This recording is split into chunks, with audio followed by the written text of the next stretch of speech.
Blog Talk Radio. Paranormal Review Radio.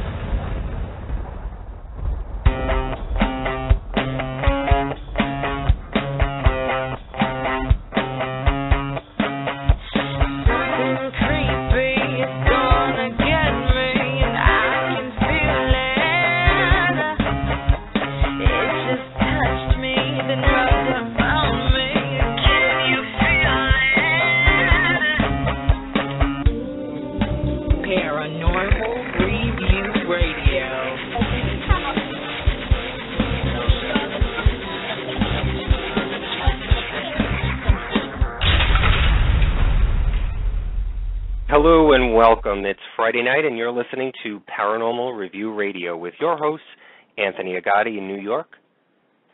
And Lucy Liebfried from Chicago. We have a great show tonight and we're all glad that you were able to join in and listen. So, Lucy, why don't you start and tell everybody how they can participate tonight? Okay. Well, as always, our phone lines are open, so give us a call. But tonight we expect you to call us. The number to call is 661-244-9831. If you wish to talk to us, press 1 after calling the number. Now, if you wish just to listen to the show on your phone, press 2. We have our chat room up and running, so feel free to ask us a question or stir up a debate in the room. You can also send us an email at paranormalreviewradio@yahoo.com and check us out on Facebook. There are a ton of haunted locations around the world, but also a ton around this country. Some are infamous, and some are only known by locals. Sedamsville Rectory is located in southern Cincinnati, Ohio, and is a hop and skip over the bridge from Kentucky. Sitting on a street amongst residential homes, Sedamsville Rectory is a hidden gem waiting to sparkle in the light. Lucy and I had the opportunity to investigate this great place while we were there in the area investigating another well-known location. We really did not expect to experience what we experienced during our overnight. The night was filled with screaming voices, odd noises, and bangs, and the unbelievable sound of heavy footsteps running up the stairs to the second floor that made us all think that something or someone had broken into the rectory. This was the first place that actually creeped me out, and I think I can speak on behalf of Lucy when I say that. Well, tonight we have two people who are very familiar with Sedamsville Rectory and have made it a place they call home. Tim Brazeal is part of a preservationist society in Sedamsville, Ohio, actively restoring the rectory. Tim is also the creator of TrekUnited.com and has some background with Star Trek history. We also have Terrie Scott on the show. Terrie is a graduate of College Conservatory of Music and is an Army veteran. Terrie has also authored many books, including Dark Storm Rising, Prosperity's Princess, Fallen Angels, and Shadowlands, to name a few. If that wasn't enough, Terrie also owns an animal rescue group called Mars Safe Haven. We're going to get comfortable with both of them tonight and bring up some frightening stories about Sedamsville Rectory. So please join me in welcoming Tim Brazeal and Terrie Scott to the show. Tim, Terrie, welcome. How are you doing tonight? Fine, thank you. How are you? We're doing fantastic. Great, guys. Welcome, Tim and Terrie. You know, can we start off by asking you both how and why you came to be part of Sedamsville Rectory? Tim, why don't you go first? Okay, the way it originally started, we're, as you guys already stated, we're part of Midwest Preservation Society, and we basically go into old facilities that are in, that are going to be demolished, or, they've been abandoned, or they're just in major need of repair. And that's actually how we came upon the Sedamsville Rectory. It was one of those locations that actually needed a lot of attention. It had, the ceilings were falling in. I mean, it was just a mess when Terrie and I went in there and the Preservation Society. So that's how it actually originated, was through Midwest Preservation Society. Okay. Terrie, was that the same for you? I mean, was it through the society that you got involved? Yes, with Midwest Preservation Society too, and Tim and I actually went out and looked at the facility before we even decided to take it on. So we've been working on this together from day one. Okay. So one of the things I was thinking about is how difficult is it to be involved with running a haunted location and trying to preserve and maintain it at the same time? It's very difficult. And we always ask people that do come in to, of course, respect the building because it was a rectory and not do anything that would be disrespectful in any way. And it makes it difficult as far as working because at the beginning we would go over and work from midnight till dawn. Obviously, we're very passionate about what we do, and we just want to get in there and start making repairs and renovations, and we work 7 days a week, but things started happening from day one. And so slowly and slowly, the more the activity increased, the more, we lost volunteers, the more, the less time we spent there to we're at the point now where we only go over if we have to. So it's very difficult, and I mean, we don't want to get rid of it because it's been a labor of love. We put so much time and effort into it. But it's really kind of a rock and a hard place right now because it is too much is going on, and we don't like to be there unless we have to. So it's hard. Mm-hmm. So had both of you known the history and the haunted stories about Sedamsville Rectory before you acquired it? And if so, what had you heard about this place? No, we didn't actually know anything about it prior, as far as it being haunted. Now, you have to keep in mind that being part of a preservation society, I mean, we go into a lot of different places. I mean, we've been into, for example, a lodge that John Dillinger used to have his bar in the basement of this place, and, they have targets set up there where they would shoot, So, and this thing is probably 10 times the size of the rectory, and we've both been down there at 2 or 3 o'clock in the morning, and you don't get any, you might get a little bit spooked every once in a while, but, nothing that would come out and say the place is haunted. But with the rectory, it's just completely different. I mean, you go in there and you can feel things that just aren't right. So to answer your question, no, we did not know ahead of time. As a matter of fact, we went into the building and we saw the potential and saw when we started doing the renovations how beautiful it was becoming. I mean, I actually, for a very long time, wanted to make that my home. So I planned on, I already had it in my mind where the rec room was going to be and where the grandbabies would be and what I do with the bedrooms, but that's just not going to happen now. So. Well, can I say that it is actually, it's beautiful. It is very beautiful. And, we recently saw the episode of Haunted Collector, and actually we were quite surprised that it was mainly focused on the dog fighting history. Now, how was it working on the show, and did it meet what you expected that experience to be? Well, as an animal rescuer, obviously, I didn't mind that it focused on the dogs because anything, in my opinion, that brings awareness to animal welfare I don't have a problem with. But I was surprised that it wasn't maybe a more balanced mix because people not being familiar with the building would think, oh, it's just animal thing. But we have so many things going on there. It's not just animal. We have many things that work there. So now something that really kind of bothered me. I don't want to speak for Terrie, but something that kind of bothered me. And don't get me wrong, we've been in touch with John Zaffis and Brian and several members of the crew, and have actually become friends with a few of them.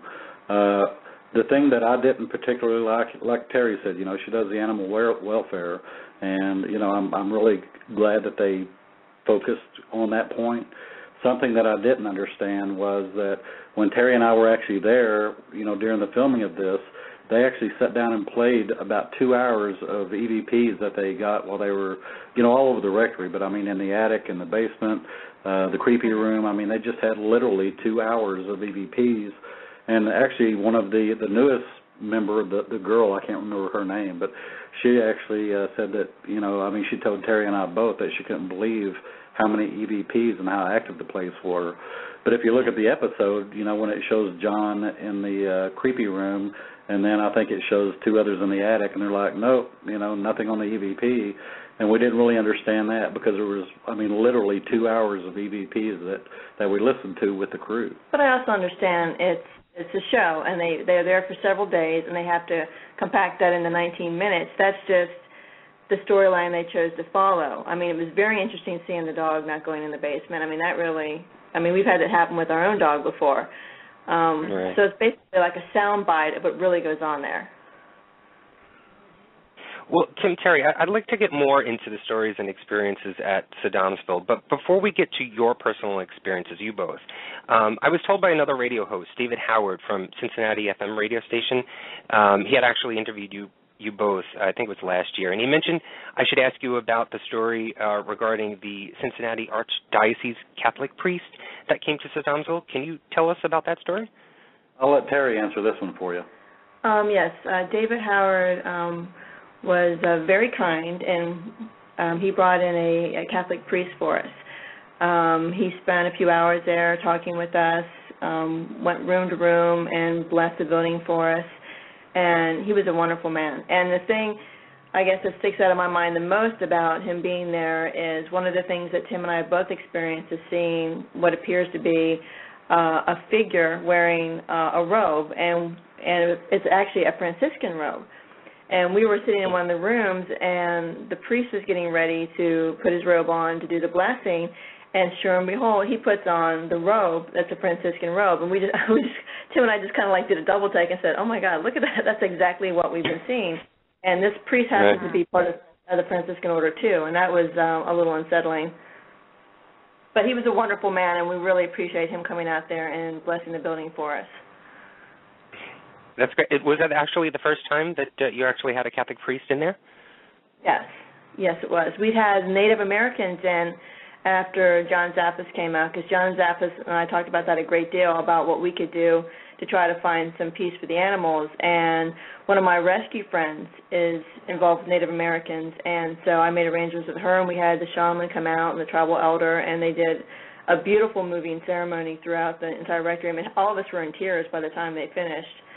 And it was something that I'll never forget.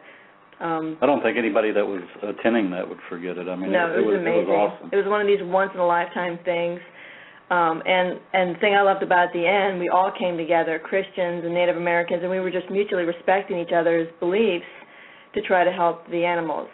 And at the end, I mean, I read the Rainbow Bridge, and we did prayers, and the Native Americans did their blessing, and it was really an amazing experience. Something else I'd like to throw in. Go ahead. Go ahead, Tim. I'm sorry. I was going to say something else I'd like to throw in there as well. There was probably when they came, there was probably 20 people that were there, and you know, my concern was I was thinking, okay, they might think that this is a little bit, you know, time consuming, and you know, it might not be something that, you know, that interests them. And what happened was they actually had a DVR system set up throughout the rectory on this one, and so I thought, okay, you know, I'm going to give them, I don't know if they're interested, but I actually took one of the DVR cameras and kind of followed the shaman around in the group, you know, and while they were doing their things. And, you know, I went up to go get a drink or something, so I set the camera back down, and when I go upstairs, literally there's probably 20 people hover around the camera, you know, the main LCD, mesmerized by what was going on. And they were all like, man, you and Terrie rock for carrying that camera around. And one of the things that was interesting, they said whatever room we were in was calm, but all the other rooms on camera were just going like crazy with activity. And when Patches was his name, he was the shaman that came in for us. When he was down in the basement in the room where the sinks were, actually John Show found the break stick, which they used in dog fighting. Patches did this thing with these feathers that he just stood with his arms outstretched. It looked like a cross. And he just stood there for the longest time, and it was beautiful. But we can't thank them enough for coming out there and helping us with it. We're trying to find some peace for the animals, what they went through there. And ironically, that's exactly when John Zappis came, because the shaman priest, he actually, you know, like Terrie said, stood in the shape of a cross. I mean, we went through the entire facility, but when it came down to the basement, he actually just stood there for probably 15 minutes. And what's ironic about that, that's exactly where John Zappis found the bite stick or the break stick. I mean, the same exact spot. So we just thought it was a little bit ironic that he was focused on that area so much, and then that's where, you know, John Zappis finds his. Do you feel that ceremony actually helped the animals? Well, I would like to believe that it did. But realistically, I can't say that the activity is less in that regard. And actually, when everybody was getting ready to leave, Joan, who's my rescue friend that's involved with the Native Americans, she and I were standing at the front door talking. So was my mom, and Joan's daughter was up the hallway. And I've talked about this before. There was this loud growl, and I don't mean a dog growl. I mean, I'm going to gobble you up kind of growl. That was so loud that it stopped me in mid-sentence, and it was above me, in my face, and we all just stopped. And her daughter stepped out of the library door and said, "Did you just hear that?" And we all, I mean, you could not help but hear it. And we've heard that several times since then. And people are still continuing to get scratched since they came out. So I guess in my heart, I'd like to believe that it helped somewhat, but realistically, because of the activity that's continuing, I mean, who's to say? Right. Now, Brian, I know. Brian from Haunted Collector actually was down in the basement as well, and he actually got scratched when he was there. You guys said you saw the episode, so. Yes, yes. Yeah, and my dad got scratched just a few weeks ago. You know, one thing that I find kind of interesting that you're saying about the shaman, I'm half Cherokee Indian, and when we went there, at one point, I did sit in that basement by myself in the dark for about maybe 10, 15 minutes. Braver than I am. I felt, I didn't feel any, it was almost like a peacefulness that I felt personally. Now, I know the rest of the team probably didn't feel that, but I just found that quite interesting that, you know, after hearing that you had a shaman there. Right. Well, the Native Americans have such a wonderful connection with animals. I mean, they a very unique perspective. So that could have been something that, from you too, from your perspective, is you have such a deeper appreciation than most people do for that sort of thing. Now, I know from when we investigated Sedamsville last October, Tim, you had given us a tour of the place before letting us investigate, and you had mentioned that you just don't like to be alone in the rectory if you can help it. What has been going on in that place from your experience? Well, first of all, let me apologize for the tour. Mine seemed to get longer and longer. So actually, there's been so much that's happened there, and something else that I noticed as well, or Terrie and I both, when you guys first started the show tonight, and we weren't aware of this, that it happened with you guys, but you said that you heard it sounded like someone was knocking and then, you know, breaking in the place, and that seems to be the norm here lately. But with Terrie and I from day one, I mean, as soon as we signed the papers on the rectory and got the keys, we were both in the basement. And you guys, you know, I mean, you guys know the setup there, but we went down the stairs, and then you can either go left or right, or there's kind of like a little hallway thing at the bottom of the stairs. And we were standing down there, and, you know, this was day one. And you know the neighborhood. I mean, let's face it, Sedamsville is not the nicest place on the planet. You know, I mean, it's a lower income area, and it's mixed. And, you know, so what happened was we were, you know, down in the basement, and it sounded like literally someone was kicking the door in. It was during the day, too, when this happened. Yeah, I mean, this was like 3, 4 o'clock in the afternoon, but it sounded like somebody was kicking the door in, and, you know, you could literally hear the door smash in. You could hear, it sounded like to us like somebody was fighting on the back porch, broke the door in, and then, you know, the brawl continued inside the rectory. You know, and I'm standing there, Terrie and I are there alone, and I had the back door locked like I always do, but, you know, I go and grab a hammer, that's the closest thing to me, and run upstairs, and it's literally just peaceful. You know, I mean, there's just absolutely nothing going on there, and I noticed that something similar happened to you guys as well. I don't know where you were in the rectory, but there's been a number of different groups have had that same experience, and it scares you. You know, I mean, it's just, you know, because at first you're thinking it's the elements outside, and then once you find out that, you know, realistically there's nothing happening there, you know, then you kind of start doubting yourself. But I mean, it just keeps repeating over and over and over. Well, it's interesting because you always hear the expression, the eyes playing tricks on you, but it seems like at the rectory your ears play tricks on you. Yeah, exactly. I mean, we were actually in the same location that you just mentioned. We were downstairs in the basement, and I was there with a group of 5 people. It was myself, Lucy, and 3 other ladies. And at first we had heard what we considered to be a male screaming, and we had heard it twice. And then we heard the stomping of up the steps, and it seemed as though the stomping continued on that second floor. And I guess I was sort of the designated one because I was the only male in the place at that time. That we wanted to check and see if actually somebody broke in, and we walked up the steps, walked up into that first area, noticed the door was not tampered, it was still locked. The other door was still locked, everything was locked, and we went up the stairs, and then what we tried to do was actually reenact it and try to find out where it was, because we weren't actually sure if it was the stairs or if it was actually the second floor itself. And we would stomp around and figure it out. We finally figured out it was the stairs.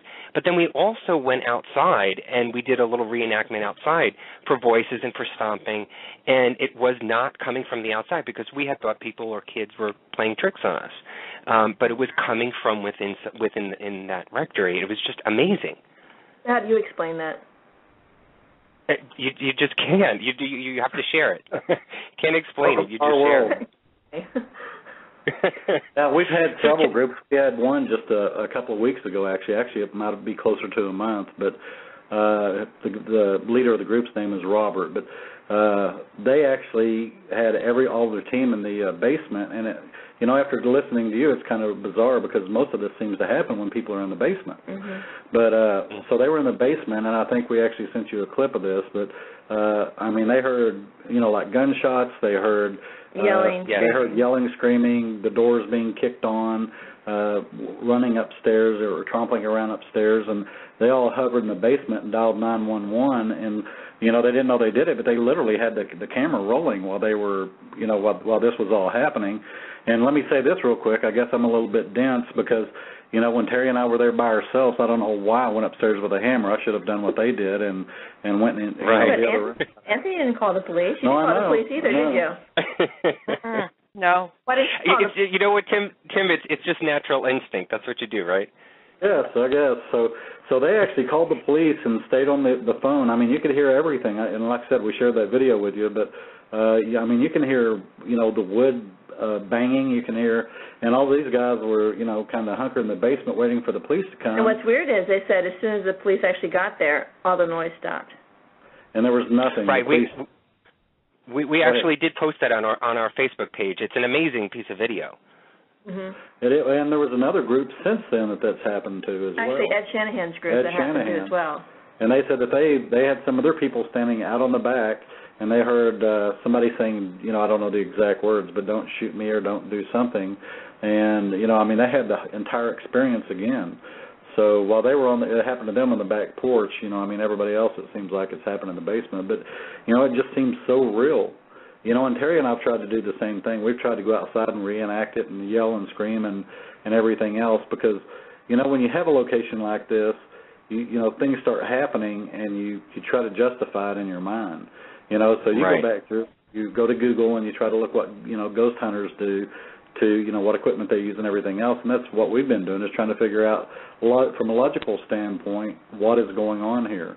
And, like the thing in the basement that you experienced as well, you can go outside and jump and scream and yell all you want to, and it's not going to be the same as what it was when you're in that basement. Mm-hmm. Terrie, has anything, have you ever experienced anything like that or of that nature yourself? Well, I'm always with Tim. Tim's not at the rectory without me, and I'm not there without him. Anytime, we're always there together. We just adopted the buddy system. So, I wouldn't even go into the basement by myself or on the second floor by myself. So everything he's telling you, I was right beside him, experienced it too. So the only thing that I haven't had happen to me yet is I've never been physically touched there. I've never been scratched. I'm glad I haven't been because, I've got this little ritual I go through before I go over there. I always wear my cross, and I say a prayer, and I put my classical music on, and I can be going through the building, and you just start getting those your spidey sense starts acting up, and it just really creeps you out.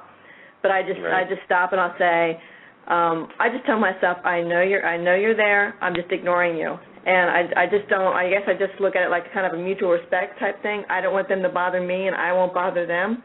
But it's interesting because the people that have been scratched are people that are skeptics.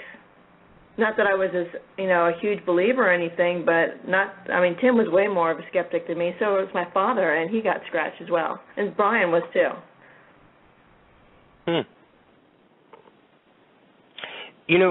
We noticed on on the Sedamsville Rectory Facebook page that there was some news that had sort of put to rest some rumors that were floating around.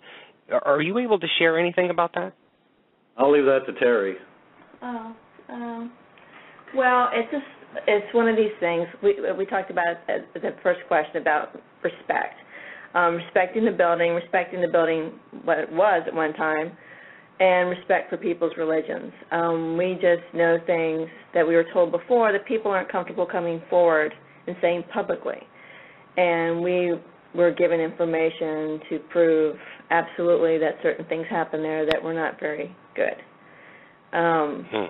Would you like to add anything to that? No, I think I'm going to keep my mouth shut on this one. But, I get where you're going at. It's one of these things that we would talk to you about in private, but... And to be honest with you, a lot of the groups that have been there, we've told them, and I'm sure we told you guys the same thing, but, it's just not something we feel comfortable coming out with publicly and saying, yes, we have solid proof, but you know what? It does not involve dogfighting. That's not what we're referring to. We're referring to something completely different, which is very unfortunate and is another reason why that building is doing what it's doing. And this is, after receiving this concrete evidence, and if you guys want to, give us a shout when we're not on doing an interview, we'll be more than happy to give you the information, and then, it'll click and you'll say, oh, wow. Because, once you know... It explains so much. Yeah, once you know the name of something, then it's everywhere, and that's all we'll say. You just need to know the name. And once you do that, it literally changed laws, on this particular thing. So I'm going to shut up before I give something away. Gotcha. Well, while we were doing research for our investigation last year and for the show tonight, we've come across many of the YouTube videos. One of them was the group that was so frightened. And we've also seen the famous video of the rocking chair. Now, can you tell us some of the more common occurrences in the rectory? You want to take this one? Some of the more common things that have happened. Now, just to, the rocking chair, when they sent us the video on that, that was pretty amazing. But the suitcase is what used to happen to us all the time. All the time. We could, after we started losing volunteers, because of the paranormal activity and the different things happening, we would go, and it would just be Terrie and myself, but we would go in the rectory, go into the creepy room, and this suitcase would literally be moved in different spots, and so that's when we adapted the buddy system, because we thought the other one was, literally, thought each other was messing with each other. And, we adapted the buddy system, and literally we would walk in the back door together, go up the steps, check the suitcase, and then leave together as well. And we'd come back the next day and it would be moved. And there's only 3 keys to the place. Terrie and I have one, and there's another one at the rectory. But, so we know it's not us, but the suitcase would move all the time. And the rocking chair, we've actually gone up, and it would be moved from where it normally was. Because after having some of the groups come in, they put tape down, and, we've learned a lot since we've been there. But you could go up, and the rocking chair would be moved a foot or two in either direction, but we've never actually witnessed it rocking. But that was pretty cool. But we actually heard the suitcase moving one time. We were painting in the library, and we'd actually bought, this is how crude our ghost hunting experience was back then, we bought a baby monitor. We used that to hear what was going on in other parts of the building. Let me interject something here real quick.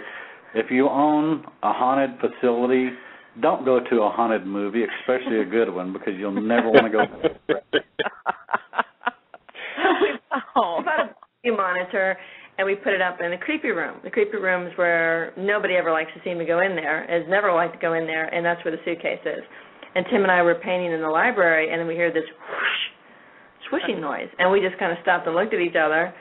And we went upstairs, and lo and behold, once again, the suitcase had moved. But the weird thing is, that was like ground zero as far as activity starting, that and what you described, the ruckus and the fighting sounds. But since all the other activity started, the suitcase hasn't really moved anymore. I'm not quite sure I understand why. Yeah, it literally hasn't moved in probably 5 months. It's like, okay, you've got our attention, what do you want? And then other things started happening. Wow. Speaking of that creepy room, I don't know, maybe I don't understand it myself. I actually sat in that creepy room by myself for a good while. I fell asleep in there. I mean, it was really weird because I actually was sitting and I was waiting and I had the recorder going and I was hoping that the chair would move. And it, like I said, I mean, in the basement and in the creepy room, I had a sense of peace and I fell asleep. I mean, it was weird. It was just really weird. But I do want to mention. I'm sorry? What part of the rectory did make you feel uneasy? I'm just curious. I want to say the bedrooms. The creepy room itself really didn't bother me. Really? The bedrooms, the two front bedrooms, those I felt more of a kind of like maybe a heavier vibe to it. And then I want to say part of the attic bothered me. There was a corner towards the front, and it's like on the left side of, if you're facing the front, the left side in the corner, that had a heavy vibe to it also. But I want to say those two front bedrooms actually, for me, had more of a heavier feel. Wow. Now, see the one, you know, the bedroom, and if you're coming up the steps and looking at the front of the building, you know, the main steps, the bedroom to the left in the front that has the bathroom attached to it, we actually used to call that our calm room, because when things started getting, you know, really creepy and you could hear voices and a little intense. That's a little where intense. We would go in that room and it would actually calm us down. Now, until we started hearing praying and chanting, and you know, then it turned into a really creepy place. And there's been a number of different groups that have picked up the priest or the whatever chanting in there as well. And actually, that's one of the things that the priest that came in explained to us. We told him what we were hearing in that room, and he explained to us that the Franciscan monks, would have been chanting in Latin. And he said that's probably what we're hearing, because you'd hear English and then it would just sound like mumbling, and then English again, and then more mumbling. And he said that's probably Latin that we were hearing. Okay. Well, you know what? There is also an actual church that's attached to the rectory, and of course it's off limits due to the condition. But has anything ever been documented or experienced that went on in the church that could be noticed from the outside?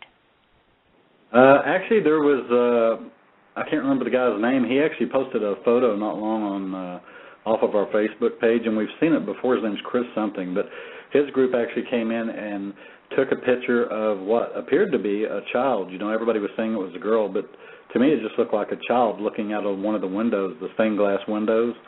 And, you know, we've actually gone back and tried to snap pictures ourselves to see if we could catch the same thing. We haven't been able to. And what's really ironic about that is the picture with the child in there, that stained glass window is literally probably 20 feet off the ground inside the church. But, you know, so there has been things that people have seen from the outside. But the inside, before they completely sealed it up, you know, Terry and I have actually been in there, and we've taken a few people in there, to be honest with you. And, you know, there's some really creepy stuff that goes on in the church as well. But, you know, that goes back to what we were talking about earlier. You know, what we had proof of, you know, happened in the church as well as the rectory. So, you know, it could be very well be a carryover from one to the other. Okay. I love the way both you guys go, at the same time. Well, you know what, Tim and Terry, you were gracious enough to send us some EVPs that you've captured in the rectory, and you gave us permission to play them tonight for everyone. So, Tim, can we start with the first EVP that you labeled? I believe it is, Anthony, is it the one that says, "You don't hurt us"? Yes. Now, let me clarify this real quick. The EVPs that I sent, you know, Terry and I go, you know, when we go to the rectory, we each carry a recorder, and, you know, we carry it around with us when we're cleaning. You know, as Terry said, we're always together, even if we're there. But, you know, we'll go put a recorder upstairs in one of the bedrooms while we're working downstairs, in one of the servants' quarters, in different places.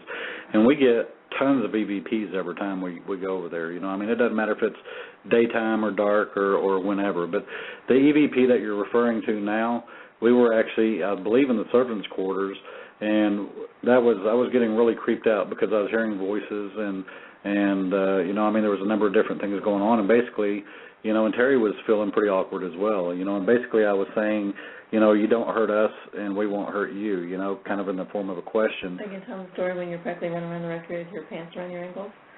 No, we're not going to go there. So anyways, so thanks for that. So anyway. Yeah, so basically. Terrie, that's another show. That one's a little bit more X-rated than PG. But so what we're going to do, happened was we were literally, I was saying, because we were both really hearing things and seeing things, and I was saying, you don't hurt us, we don't hurt you, and I'll let you play the EVP, and I think it pretty much speaks for itself. Yeah, it's about a 10-second clip, and you're going to hear Tim say, "You don't hurt us," and I believe there is a response right after that. So I'm going to play it, and I may play it one more time after that. You don't hurt us, we won't hurt you, okay?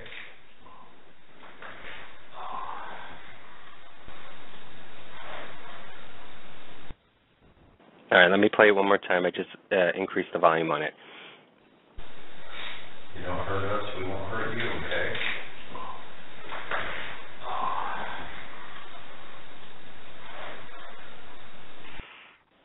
So, Tim, what do you believe that's saying for those who didn't quite catch it?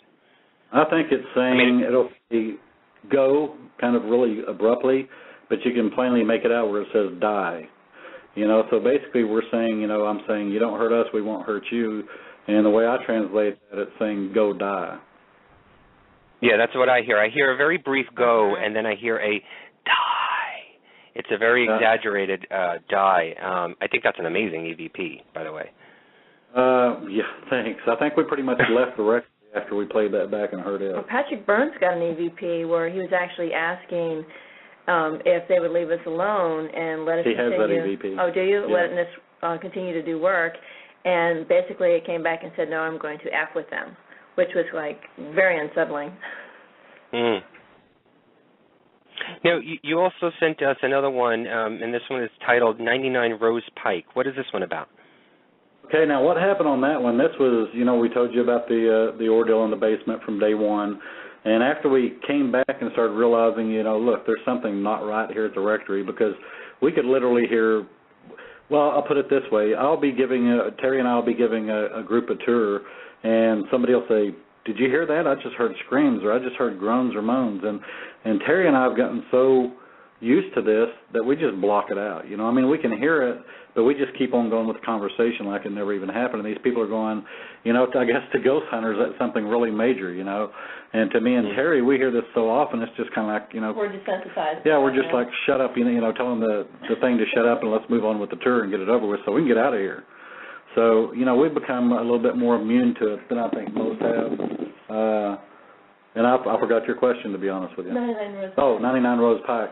That was our first EVP. That was our first EVP, and what happened was we would put the recorder down and go to another room, as I told you before. And what we did, we would take the recorder, it's a digital recorder, we would take it back, hook it up to the car stereo on the way home and listen, to see if we could hear anything. So that particular one, as Terrie said, that was the first one, and we were leaving the rectory, getting out on 75, going back north, and we were listening to it and heard that EVP, and it's literally louder, or as loud as Terrie and I talking. And you can plainly tell it's not our voice, and I almost wrecked the car. Because that was the first one, and I literally went off the side of the road onto the shoulder and almost hit the guardrail, and I'm like, that wasn't us, and so that one, I know, to be honest with you, that's what we thought all the EVPs would be like from that point on, and of course they're not. But that one was crystal clear. So on this audio clip, it's actually a spirit saying 99 Rose Pike? Oh, yeah. Yeah, that's not, the only two people at the rectory was just Terrie and myself, and that was it. And Patrick Burns, Terrie and I let him listen to it, and he said that was one of the best EVPs he's ever heard. Which is why Tim almost wrecked the car, because it was like 4 o'clock in the morning, we're the only two in the building, and all of a sudden you could hear us talking in the background, and then this third voice comes up and says 99 Rose Pike, and then it fades off and says something else. That was creepy. And you've been here.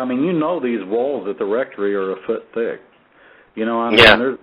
At 4 o'clock in the morning, there's literally, unless you've just got a dog or something screeching down the block, there's no sound coming in back from that kitchen That was area. in the kitchen, too, by the way. That was in the kitchen.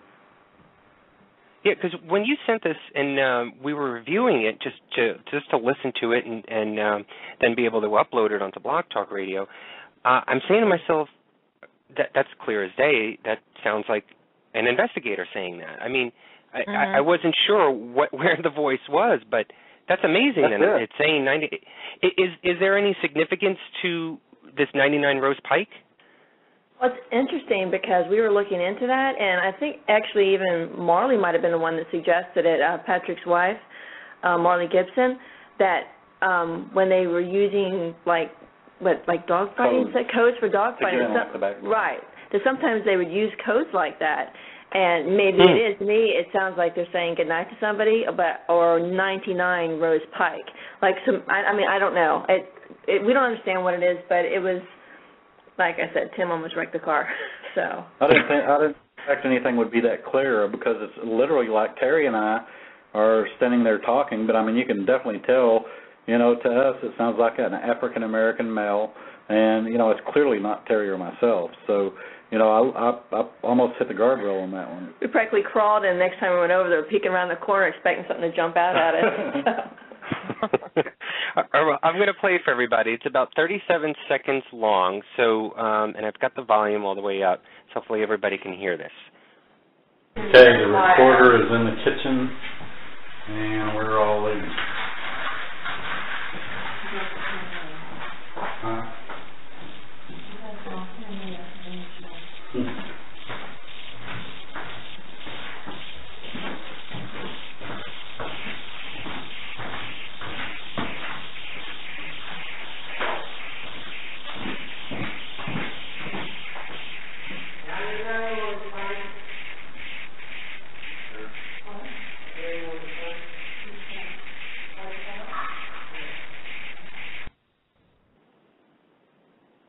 Now, this audio clip also had static. Was there any significance to that as well? Always get that when we get a lot of activity in the rectory. We don't understand why. Maybe you can tell us. That's just we noticed that whenever we seem to be getting a lot of activity or a lot of things happening, like we just get this. We've tried it with different recorders too. I don't know what that is. Yeah, we actually bought a second recorder because we thought there was something wrong with the first one. And they're digital right. too. Digital. It's not some tape or something like that. It's actually digital recorders. I mean, I've heard in the past. I've heard in the past sometimes when an energy is trying to manifest or to voice or you know to speak, they're pulling energy from everything, obviously, and they could be taking or either energy from the recorder itself or equipment around it, and that could be the interference that you're hearing on there. And that's what I've learned. Yeah, I know that any time you know, because Terrie and I we'll bring the recorder out, hook it into the car stereo, and anytime we hear the Terrie and I start looking at each other because we know something's fixing to come across there, and you know, 90% of the time it does. And we were monitoring your chat room. Hello, Robert. How are you? Well, it's amazing. So, anyways, no, we always hear the static there. No, I'm sorry. I mean, it really is amazing because the quality, it sounds like there's actually another person there. It does, you know, and that's, again, why I almost wrecked the car. And, you know, we've gotten a few EVPs that sound really good, you know, like the die, you know, how you can hear it do the die, you know, and to be honest with you, that's the majority of the ones that we get. You know, and to all your listeners as well, you've got to realize that at the rectory, you have the walls are literally probably, you know, 8 inches to a foot thick. You have an abandoned church on one side of the rectory. You have an abandoned nunnery on the other side, and the houses behind the rectory are probably 100 feet away.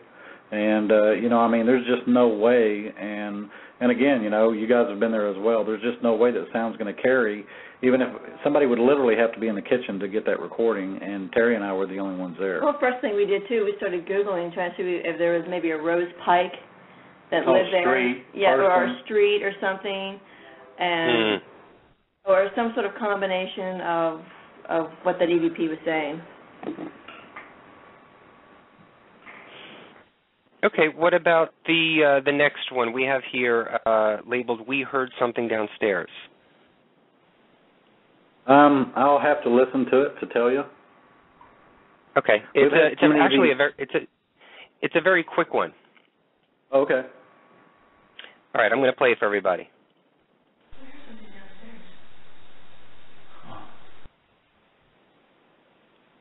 Let me play it one more time. I know which one that is. We haven't really been able to make out what they were saying there. That was just one that was really loud, and but to be honest with you, I don't have a clue what that one's saying. All right, I'm going to play it again. I'm going to play it one more time. Hold on a second. Okay.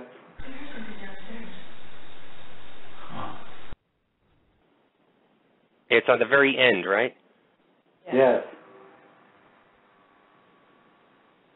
Yeah, that's hard to make out, but I mean, it's something actually to look into. Do you guys actually have any kind of software to help clean up anything, or is this straight original from the recorder? That's just from the recorder. We don't. Now we had someone that helped us out on one or two in the beginning, but what you hear is just what's coming off the recorder. We just copy it to the computer and then upload it to you. Okay. Now, this last one that I wanted to talk about is titled "Is Your Name Rose?" Can you tell us about this one? Again, I would just have to listen to it before I could tell you. Okay, let me get this set up. And this one is a very quick one, too. It's about 3 seconds long. Here we go. Is your name Rose? Seems like there's a whisper right after you ask that question, "Is your name Rose?" That to me, it sounds like it's saying it isn't. But we haven't been able. If you want to play it again, maybe your audience can come up with their own conclusions on that one. Okay, let me play this again. Is your name Rose? Now, when I had heard this, again, when I was uploading this onto the board here, to me it sounds like "say it." Say it?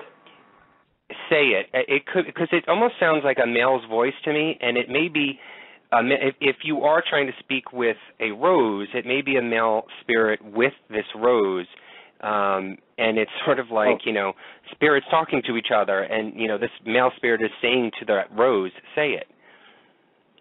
Yeah, gotcha. It could be. What about Robert's demonic one? Yeah, what about, now I sent you one too, Robert Brazeal, who's also, in your audience, and we've seen you out there too, Ed. Hello. And so anyways, Robert actually sent one to us that was, and, here lately we've heard, Terrie was telling you about her thing with the growl and what she heard, and I never actually heard that because I was in a different part of the rectory at the time. And about a month ago, I was coming from the second floor. Terrie does not like going upstairs, and she refuses to go in the basement. But I was coming back from the second floor, coming down the steps, and I literally heard what she'd been talking about, and I can tell you firsthand, it's not like any animal you've ever heard. But regardless, people have heard that too now. A lot of people have, and Robert Brazeal actually recorded something at the rectory that was something, and it was the one that says demon on it, I think. It's actually pretty close to what we heard. Yeah, that's actually pretty close to what we heard. That actual audio clip actually did not transfer when you sent it to me. I noticed that today when I was trying to upload it onto the board. I'm not sure if it was lost when it was uploaded onto the email, but I didn't get anything from that at all. Wow. Yeah, that's too bad because Robert and his group sent that in, and that was really, really impressive and very much what we heard. Now, if you go to I don't know if you're able to play this on the air or not, but if you go to site.hauntedrectory.com and click on staff evidence and go down the page, I think it's on there as well that you might be, I don't know, like I said, I don't know if you can play that over the air or not. No, it won't allow me to do it. But actually what we'll do is we'll take that site and we'll put it on our Facebook page. And for everybody listening tonight, if you want to check out our Facebook page either later tonight or tomorrow, we'll have that clip up so you can actually hear it. Yeah, if you guys want to hear something amazing, and like I said, Terrie said the same thing, that's almost exactly what we heard, except Robert's and his group, it sounds more like it's trying to form a sentence, but that's the same exact voice type thing that you hear when it's doing this growl, and it just literally sends chills down your spine. I mean, it if there's anything close to demonic sounding, I would say that would probably be it. Yeah, I do have a question that I'm noticing that some of the EVPs go from that very clear voice, and then the male voice, they almost sound alike. Do you find that a lot of these EVPs have almost the same voice on it, or is it different? No, we have another one, and I don't know if I sent that to you guys or not, but it's another one that basically says die, because I'm saying, because to me it felt like Terrie, after reading some stuff, bought me a cross and basically refuses for either of us to go to the rectory unless we're wearing these crosses. And I was sitting there, and on one of the beds, matter of fact, the one that you said you felt uncomfortable in, I was sitting in there, and my cross, literally, I felt it move, and it literally felt like something grabbed it and was playing with it or something. And again, I said, you don't like my cross or something like that, and the voice came back and said, die. And if you listen to the one that you guys played originally, and that one, it sounds like the same voice, but you can tell that it's a different die. You can tell there's a difference in the tone, but the voice is almost identical. I wanted to go back and just touch on one of the EVPs, the one that's labeled "Is Your Name Rose?" Is there a specific reason that you asked that question? I would say probably because of the EVP that said 99 Rose Pike. Okay. Because I actually, we were there in last October, and we actually caught an EVP, and the significance with Rose just struck me when you had sent these EVPs to me, because we had gotten a EVP with Rose in it. And wow. The thing is, though, it's actually in German. The EVP that I'm going to play is actually, what it sounds like is a female voice speaking in German, but is referring to actually someone named Rose. Is there a German connection to the rectory? Oh, absolutely. It was built by German immigrants. It was, and most of the congregation at the time was all German, so it's very much so. Okay, I'm going to play this for you guys. I want you to listen to it, and you guys tell me what you think of this one. Okay.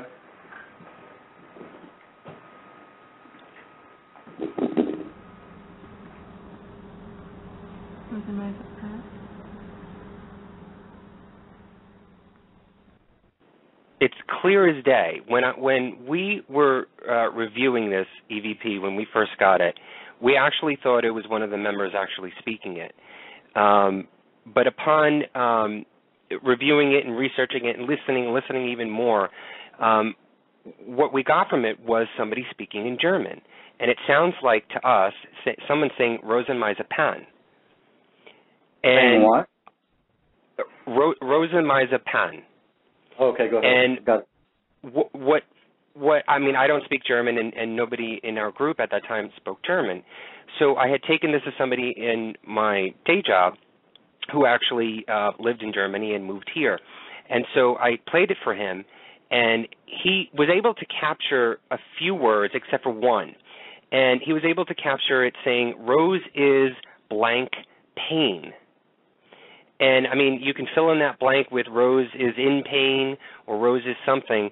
But to me it sounds like either a female is talking about a girl named Rose or a woman named Rose that was in pain. Wow. Can you play that again? I'll play it again. Let me play it again for everybody. Here we go.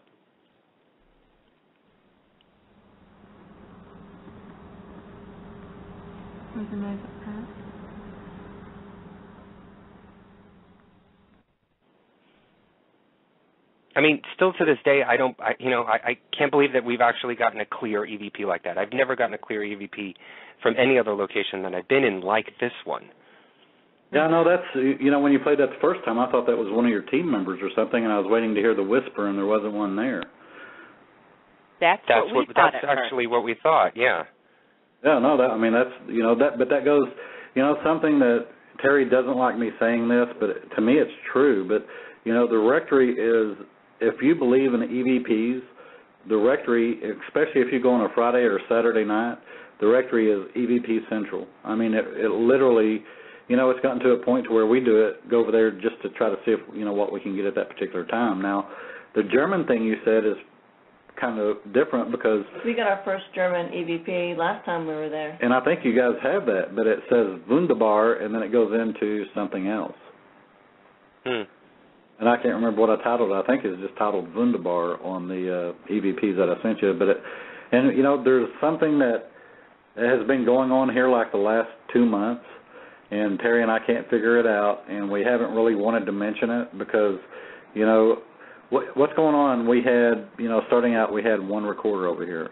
And, what it would do, we would literally, start talking, and, we'd do like we've seen on the shows. We'd say, if there's anybody here that would like to communicate, just speak into the recorder or whatever. Well, actually, the only reason I even said anything is because Ed Shanahan's group experienced the same thing. And that's why we said it. So yeah, Ed said that somebody in his group experienced the same thing. But what happened is when you go back to play that back, we go out in the car to play it back, you can literally hear, Terrie and I talking, and then probably 30 seconds into it, it will start, not repeating it, just does it randomly, but start repeating different things that we said. Like mocking us. It's exactly what it sounds right. like. Us. Wow. But it's really picky on what it says, and to be honest with you, we were Googling, trying to figure out, okay, an electronic recorder or a digital recorder, is there any way that it could do that? And we haven't found one thing online that says you can get feedback or, that it will... How can it play and record? How can it play and record at the same time? Mm-hmm. Do you find that the activity is increasing? Say that again, I'm sorry? Do you find that the activity is increasing? We definitely found out. We were hoping that, as much as we love meeting all the groups and everything that come over to the rectory, we would still like for this place not to be haunted, which is why we brought the shaman in to do their thing, and we brought the priest in to do his thing, because in the end, we would like to have a place that we can go to, because we've poured our hearts and souls into this place. We'd love to have a place we could go to where we're just not freaked out all the time. And to be honest with you, it seems like the more we do to try to get rid of whatever's there, the more pissed off that it gets. And it just keeps increasing and increasing and increasing. And, it's going to get to the point to where we're just going to leave the keys in under the mat for the groups, and they can do whatever they got to do. It's just getting really creepy over there. Is that ultimately something that you want to have happen? Obviously a lot of people either who do own haunted locations or who are in the field of paranormal, the ultimate goal is to help pass on or help whatever spirits or entities are in a specific area or location to help them move on. It's not healthy. It's not healthy for them or anything to be here. And to me, personally, I think they're more in pain here, or they could be more in pain here. And it's sort of like, being lost and not being able to find its way. And so in order to help fulfill and to I don't know, lack of a better word, to help them go forward with their life's mission, you want to help push them along. Is that ultimately what you'd like to have happen at the rectory? Well, of course, very much so. And actually one of my rescue friends in Washington State, Ron, I was talking to him about this, and I said, I just don't understand it. We've had the shaman come in, we've had the Native Americans, we've had a priest come in, and the more we do to try to calm things, the worse things seem to get. And when we found out this information that we discussed before that we can't really talk about on the air, and it explained so much to us, my friend Ron said, well, you know what? If I was that individual, why would you want to cross over when you know you're going to go to hell? And right. I never thought of it that way, but he has a point. And I think you guys know what we're talking about in this, so you can kind of relate a little bit more. I know to your audience it probably seems like we're talking in circles here, but for if you've been to the rectory and you've been on our tour, then I'm sure that you'll know exactly what we're talking about. And some people don't want to meet their maker. Yeah, if you have a choice between, whatever is called purgatory or this world or going to hell, I'd kind of like to hang around here too. Obviously, if people that are there. I wish they would find peace, but I think there's an individual there that is there for a reason. Yeah. And others, for example, Ed, he's quite a famous psychic in Chicago, and actually I think he was in your audience earlier, but he actually stated that, and it makes sense, but he said that there could very well be something that's tied to the land as well as the rectory itself. So maybe not only do you have, the horrible things that happen at the rectory going on, but you also have something that could be associated with the land as well. So, we could be dealing with multiple things, and that's maybe, because, we've had a couple of different television shows that have been there, and we've had a number of different, I don't know if the term is professional ghost hunters or whatever, that have television shows, and they all say the same thing, that this is one of the top two most active, if not the top most active places they've ever been to. And Ed Shannon, he's been doing this for 20, 30 years, and he just actually published an article in the Examiner and said that this was basically without doubt the most active location he's ever been to in his career. But in answer to Anthony's question, how do you do that? How do you help? Because I'm a devout Christian. How do you help people that are trapped or whatever? That's a whole another story. What's going on? How do we help some people like that to move on, to cross over? I'm certainly not an authority on what to do in that situation. Yeah, at all. And, something else, too, Terrie and I both, anytime we go into the rectory or leave the rectory, we both have this little ritual we do, and we will say, something along the lines of, hello house or goodbye house, or, we're always respectful of who we are and who's there, and, because, it goes back to when I got scratched upstairs, or I like to call it attacked, actually, but when that happened to me, I can ignore the moans and the groans and the screaming coming from the basement, and, I can ignore all that, because I can block it out to some degree, unless it's just doors slamming and you can't, that's a little different. But when it comes to physical confrontation, there's just, that scared the hell out of me. How you can't fight, like I said on the Haunted Collector, you can't defend against something that you can't see. And why would I want to bring my grandkids over someplace so they can get scratched like that? That would be irresponsible on my part. But that terrified me, and that ended me doing anything with the rectory from that point on. And to be honest with you, Terrie's the one that talked me into to keep doing what I was doing. But Morty Watson in chat actually had a good question that I wanted to bring up, and he mentioned if there was any increase, if there was any increase in activity, since it is a religious location, is there any increase in activity around religious holidays? Well, answer me this before I answer yours, because I'm not Catholic. When do Catholics traditionally have their Mass? What day of the week? Sunday. What day of the week? On Sunday? What do they do Sunday is usually the traditional day, and that's when they go to the church. Because we seem to have a lot of activities on Saturdays. Sunday seems to be fairly calm for the most part. Friday and especially Saturday is always the most active.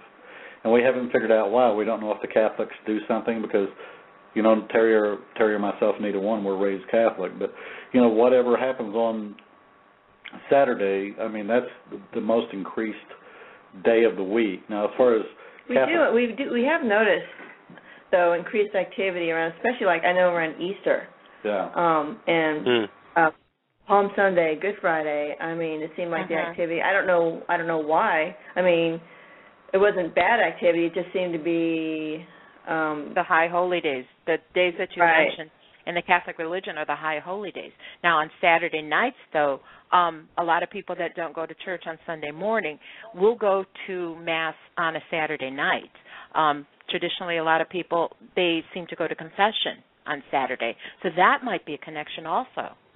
Is that something, like the rectory, what would have been taking place at the rectory on Saturday nights? Would the priest been having a lot of activity, a lot of parishioners coming over? There's a possibility there. It's possible that because of Sunday, Saturday night, you may have the priest preparing for Sunday.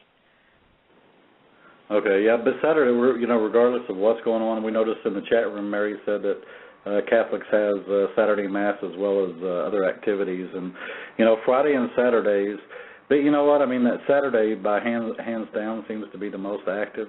But we've tried to go over there like on full moons and different things a couple of times, not in the last months and months, but, when we were trying to figure out if there was a cycle to this. And to be honest with you, full moons didn't seem to make that much difference, But I will tell you this, I don't know why ghost hunting is always done at night, because you can go over here during the day, in the morning, it's not like... Right, it's not like 10 o'clock strikes. And ghosts come out or something. I mean, this thing is creepy, day or night, it doesn't matter. So I don't know why, unless maybe it's just because people work during the day, why they ghost hunt at night. But we've noticed it doesn't matter if it's daylight or dark. You're going to have things happening around here. Jason Hoffman in the chat room just mentioned that dog fighting probably took place on Saturday nights. That could be. Friday or Saturday, because that would be the most active is Friday or Saturday. Yeah, good reply from one of your listeners. And Jason actually mentioned in chat about the Dark Forest event. There's actually something coming up in October that Dark Forest Paranormal is hosting. Can you tell us about that? Yeah, the people that are doing that is Jay Hoffman and Ashley Hoffman, and they've actually done a couple of different events at the Rectory. Dark Forest Paranormal. Dark Forest Paranormal, and I think it's darkforestparanormal.com or darkforestevents.com. Dark Forest Events. And you guys should really check those out. I mean, if you're wanting to come to the Rectory and you're wanting something, really special going on, Patrick and Marley, usually Patrick Burns, and Marley Gibson, Jay and Ashley usually bring them in. And they'll be there again in October. And that was actually the first time Tim and I did an investigation. We weren't going to stay. Well, first time we stayed for one. First time we stayed there. We weren't going to stay. We'd given the tour, and we were just getting our stuff and getting ready to go. And we could hear Patrick and Marley and Jay and his group up in the creepy room. And they had, I'm not sure what it's called, but they had something that talks and says words. It's not a Frank's box. An obelisk, like I think it was. And it started saying things like hate her eyes, and all these really intense, crude words towards women, basically. And I just stopped in my tracks and said, "What the heck is that?" And we kind of walked upstairs, tiptoed upstairs, and just listened in. I was hearing these words come over the obelisk, and I was just like, okay, we have to stay for this because maybe we can get some answers out of this. It was a fascinating investigation. They're coming back in October 19th and 20th again. And we've actually stayed for that one 2 different times, and Terrie and I, to be honest, have never really stayed with any other groups. And both times that we've been there with Jay and Ashley and their events, they've both been phenomenal. They do things that Terrie and I actually never thought about doing, but they have motion sensors that, they put out like in the hallway or something. And all of us in one room in the Rectory. You guys have been there, so you know, but when you go up the main steps and you go left, and that's the door that slams all the time, everybody was in the room. Everybody that was there was probably 25 people in this room with Jay and Ashley and Patrick and Marley, and we were doing different things, and Patrick actually had, Patrick or Jay, I'm not sure who it was, but they had a guy there on camera, and everybody was in this room, and the motion sensor that they have out in the hall, one of them goes off. We had 3 different ones set out, or they did. It goes off in the hallway right by the steps. Nobody's there. There's no way it could have gone off from us. And then one goes off at the end of the stairs just like 2 seconds later, and then one goes off in the room adjacent to the room that I was telling you about, separating the bathroom. But it was like somebody was just walking down the hall and walking in that room, and you could literally see, because these lights are blue, you could literally see the lights going off just like somebody was walking down there, and the guy caught it all on camera. And that just amazed, I don't know how Terrie felt, but that amazed me, because I went out there and played with the things, and they're not going off, from a bug flying in front of them or dust or something. Something you had to walk through there. So, well, what amazed me about the Dark Forest events when Patrick and Marley were there is the way it ended, because you never know when people come in what they're going to experience. And they'd experienced so much activity while they were there that Patrick thought, and I've known Patrick for a very long time. He's known my girls since they were young, and he's like, he's like family. He even helps me do dog rescues. He brought a couple of dogs up from Atlanta to Ohio for me, and he was so concerned for me personally, staying there or living there or being there. He had had everybody get together in a circle at the end, and we joined hands and we prayed. I mean, by the time everybody left, we were all crying. It was very moving and emotional, and it just stays with you. So. And again, Patrick and Marley both agree that this is one, and I think Jay as well. He's in the chat room, but I think they all agree that this is one of the most active places that any of them ever been to. I know Patrick actually told Terrie and I this was one of the top 2 most active places he's ever been to in his career as well. It is, and to be perfectly honest with you guys, when we had planned our trip last year to go to Kentucky and to visit Sedamsville, we really didn't expect anything to happen, and I think I mentioned this in the top of the show, that we really, really, truly did not think anything was going to happen. And lo and behold, yeah, right, Lucy? I mean, I think it was maybe a couple of hours after we had gotten there and sort of settled in and, got our equipment ready and everything was when we first started to hear things and notice things. The place is amazing. And, again, this is the first place that I have – this is the first place that I have ever gone to that actually has creeped me out, to the point where I literally thought someone was in the place, someone was in the home. Doesn't it feel sometimes like the rectory is almost alive? Yeah, it's sort of like, we're feeding off them and they're feeding off us. It was just, it was never ending. And, I've gone to a lot of locations over the years, and I've noticed a lot of times there's always these sort of roller coaster feels, or the feeling that you get. It's sort of roller coaster. You have your highs and lows during the evening or over the overnight. This one, I can tell you honestly, from after a couple of hours of first being in there to the very end, I was exhilarated. My energy was up, constant. There was no lulls at all. And if the only time there was a lull was when we wanted to take a physical break and walk out of the home in the back there and just relax for a minute, just to recoup, and then go back in. I mean, it truly is an amazing place. It's great. It's great for ghost hunters, I guess, but it kind of sucks if you want to live there. Well, yeah. yeah.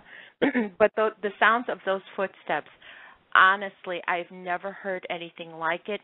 I mean, you literally thought you could hear someone running up the stairs. It sounded like they were running on or wood. Say that again? Was it wood or carpet? Because then the thing that's interesting is people, I don't know if they make the connection, is the sound we hear. We hear running up the stairs on wood. And Jay Hoffman is actually the one that told us about this, but he was basically saying that the rectory did not always have carpet going up those steps. It was probably, like oak wooden steps, and that's the reason why we hear running up, going up those steps like it sounds on wood. That's what I was asking. Did it sound like they were running up on wood or running up on the carpet steps? No, it was. It did sound like it was. To me, it sounded like it was on wood because for those who have not been there, there is the carpet that is on the steps, but in the bedrooms, the connecting rooms, there's the wood floors. And so after we had heard these noises, that's the first thing that we went to was these connecting rooms and ran through them to see, we had some members down in the basement to see if it was making that same noise. But what we heard, it sounded like it was footsteps on wood, but the actual distance of the noise and the tone of it was more of on the steps. And the closeness of where we were in the basement, that's what it felt like to us. It was not in the rooms. It was actually on the steps going up to that second floor. Wow. Yeah, we've had that happen a number of different times, but the only thing we couldn't understand is, like I said, we would hear it like it sounded on wood and not on carpet. And I think, like I said, Jay from Dark Forest Events is the one that told us, that wasn't always carpet. It was wood at one time, which made sense. Now, let me throw this in, too. Ed Shanahan brought a group in. It's been, 2-3 weeks now? And, not even that long. And we were all, Ed, myself, and Terrie, we were just going to go in and try to to give Ed the keys and make sure the waivers were signed, because we do require everybody to sign waivers. And Terrie and I were going to get the heck out of there. And Ed was like, wait a minute, I've got a lot of new people here. They need a tour. So, thank you for that, Ed. But anyways, we went ahead and started the tour. And we got over from the living room. We started in the kitchen, the same thing that we always do, kitchen, living room, and then the parlor. And when we got to the parlor, Ed, myself, and Terrie were standing by the door coming out of the parlor into the hallway, and you could literally hear, and Ed caught it, he said, somebody's running upstairs above our heads, and I started listening, and sure enough, and it sounded like one of his crew or, one of the people that he brought there was up there running around. So I went over to the steps and looked up and, started yelling, is there anybody up here? Is there anybody up there? And nothing, so I kind of went upstairs to go look, and there was nothing up there. And you could hear it just literally like there was a live human being up there just tromping around. And it's like, oh, great, it's going to be another one of those days. One thing I do have to say, I do know Ed personally. I'm here in Chicago with him. He is a wonderful, wonderful medium. So what I'm curious with Ed being a medium, did he make any connection with any one of the spirits there? Well, you should ask Ed that. I think he was in your chat. I think he's in your chat. Actually, I think he's calling right now. Okay, there you go. We love Ed. Yeah, Ed's awesome. Okay, so Anthony, I'm gonna bring Ed on the line. Okay. Sure.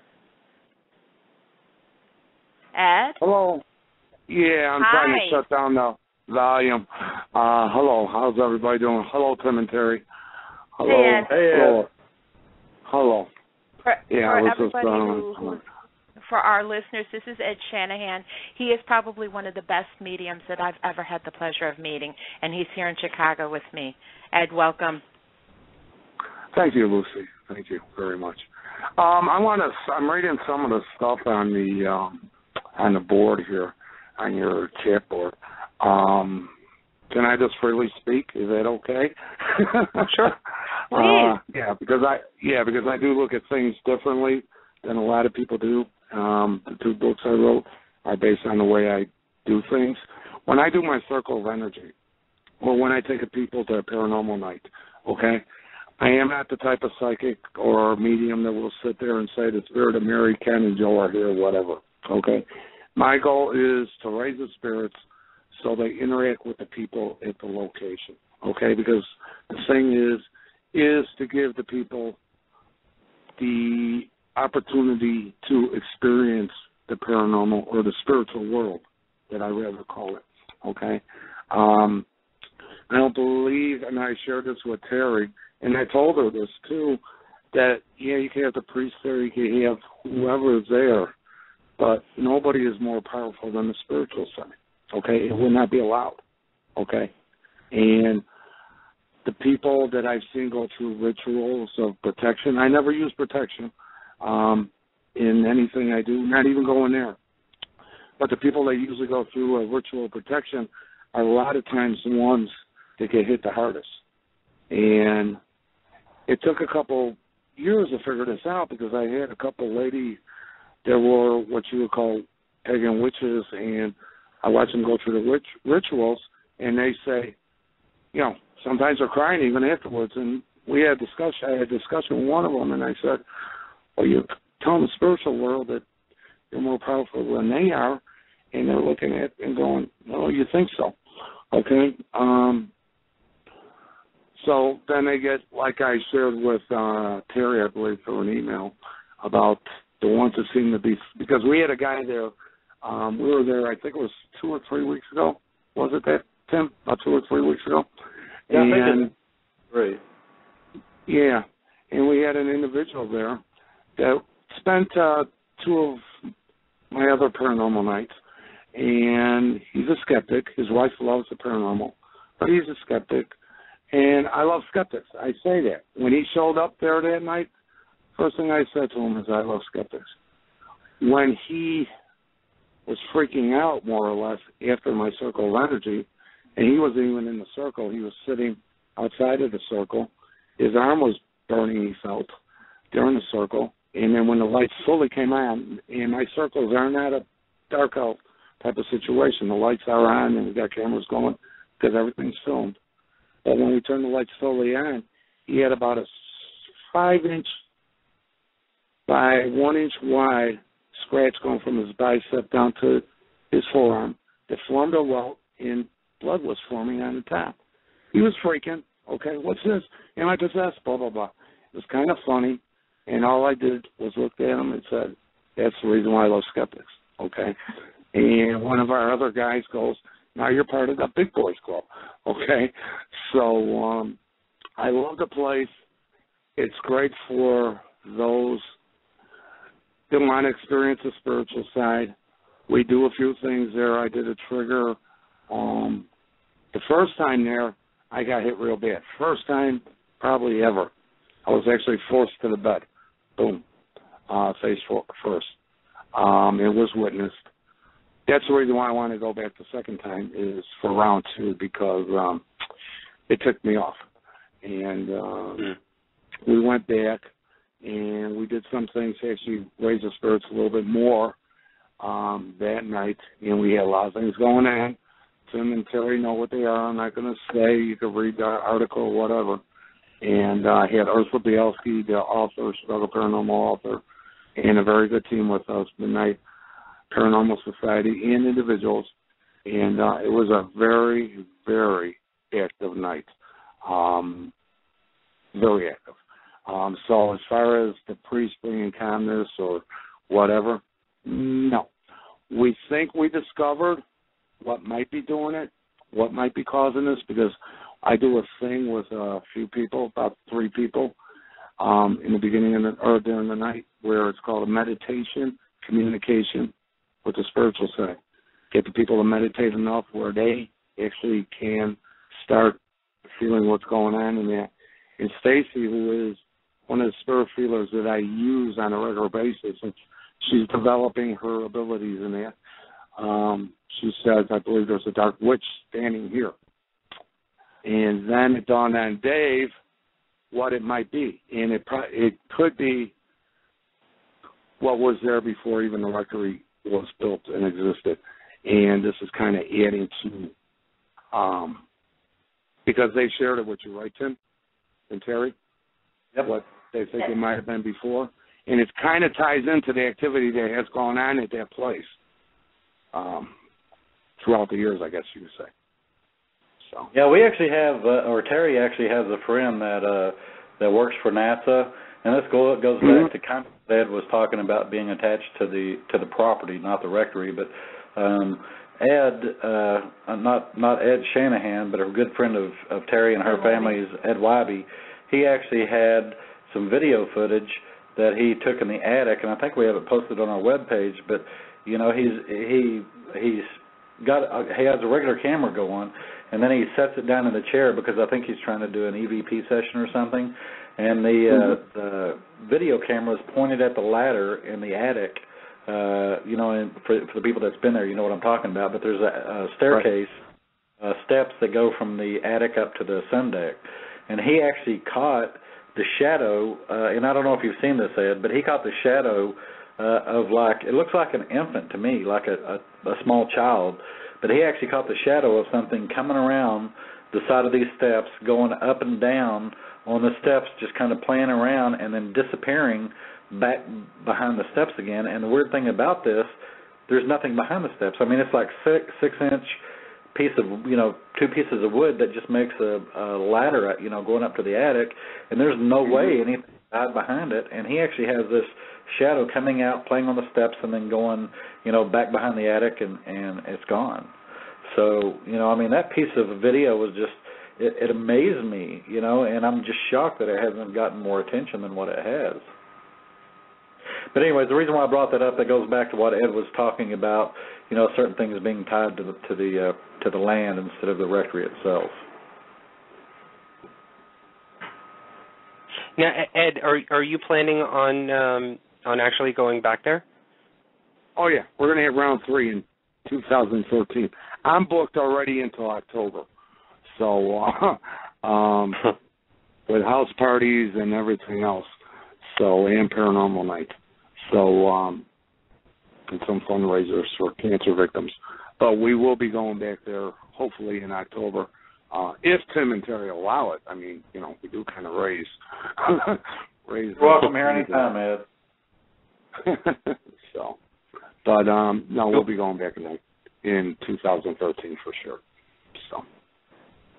Well, great. Thank you, Ed, for sharing the stories with us. I mean, it is a really amazing place. Thank you for coming on and sharing that. Thank you for having me. Bye-bye.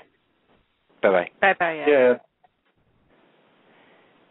I actually think we have Robert Brazeal on the line. Robert, are you there? I'm here.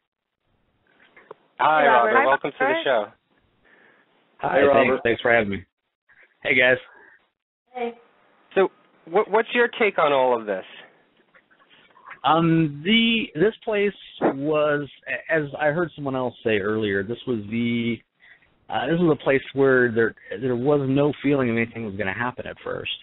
And it was like 2 o'clock. It was around 2:15, and it was like all of a sudden all hell broke loose. I mean, none of us expected it at all. And for us, this was the scariest place we've ever been to. So, kind of a short story, we were talking to what we were told was a spirit of a dog. We actually played catch with it with some balls, and it was setting off the K2 meter like crazy. The whole team ended up coming into the basement to see this because no one could believe us. And next thing we know, we're hearing what sounds like gunshots outside. And because the neighborhood isn't that great, and honestly, there was an emergency, so we weren't able to meet Tim or Terrie that night. So we had nothing except what was posted on the website as far as the history. Right. But we assumed it was from an outside source and, you know, neighborhood, so we kind of got a little frightened there at first and shut everything down and kept quiet. Next thing we know, there's upstairs the sound of wood breaking. I mean, it sounded like they were breaking in through the wood doors. And we were terrified. I mean, they sounded like they were in a house. And to me, it sounded like a group. And this, of course, frightened us. We ended up calling 911 as our, you know, we have videos posted with that because unfortunately, our camera kept running. We thought we shut it off because we thought we were in serious trouble there. But cops came. Nobody was outside. No disturbance anywhere. All of our equipment was fine where it was sitting. We were completely freaked out. How far into the night did that start, or did that happen? It started right around 2:10, 2:15, and it went on till about, I believe it was 2:40 when the police arrived. So we were trapped in the basement for about 15 minutes. What was going through your mind? I mean, you're thinking that somebody's actually breaking in. And, I mean, I can relate to that because Lucy and I were both there, and we had thought somebody broke in and ran up the stairs up to the second floor. I mean, what is going through your mind at that point? Well, we get ridiculed all the time because, you know, we left and we called the police and everything. But like I said, at the time, you know, we had no history other than what's posted on their website, which is just a, you know, brief history of the building. So we had no idea of anything else that had happened at this location. So our initial thought was, you know, people were breaking in the house. We're hearing gunshots. Actually, we haven't even posted it yet, but we just caught an EVP of someone yelling no during one of these shots. But so our thought is they're trying to break in the house. So we were absolutely frightened. I mean, we had no idea it was paranormal at all. And then after the cops said, "Oh, yeah, this happens. You know, we've been called out here before," we were like, "Oh, great." But we all sat there for an hour afterwards just in disbelief that this just happened. Did you guys go back in, or did you end your investigation after that? We sat in the first room. If you've ever been there and you go in through the back door, the room to the right, opposite of the kitchen. That's where we had our base camp set up. We sat there for about an hour just catching our breaths, basically, and going over some of the recorders and just going, we cannot believe that this was paranormal. It was too crazy. I know the cops said they thought maybe it was fireworks, but I walked around the entire perimeter of the house with a police officer, and there was no, residue of any paper from fireworks or anything like that. But the shots were coming from inside the house at one point. I'm sorry. I just wanted to ask Tim and Terrie, when did you guys actually hear of this story? Almost immediately. Yeah. See, normally you guys know that, usually if somebody comes, and I think with you guys, Anthony and Lucy, I think we actually gave you guys a tour as well. With Robert, we had something going on. And I had issues in my personal life I had to deal with, so they actually didn't even get a tour. They didn't get a tour. So we basically put the key in a place, and they went into it blind. But immediately, like the next day, I think, or that night, Robert contacted Terrie to let her know that what was going on. I think he was actually texting us about what happened. He kind of had his own little Blair Witch Project thing going there with the camera, so it was very interesting. Yeah. I got a question really quick for everybody in the group. With the German background there, have any of you ever tried talking to them in German or using German phrases? No. Actually, I just one of my team members just sent something to me saying that she knows a little bit of German, or she would like to bring a friend next time who does speak German, because we weren't aware of that either. So that's a good little tip.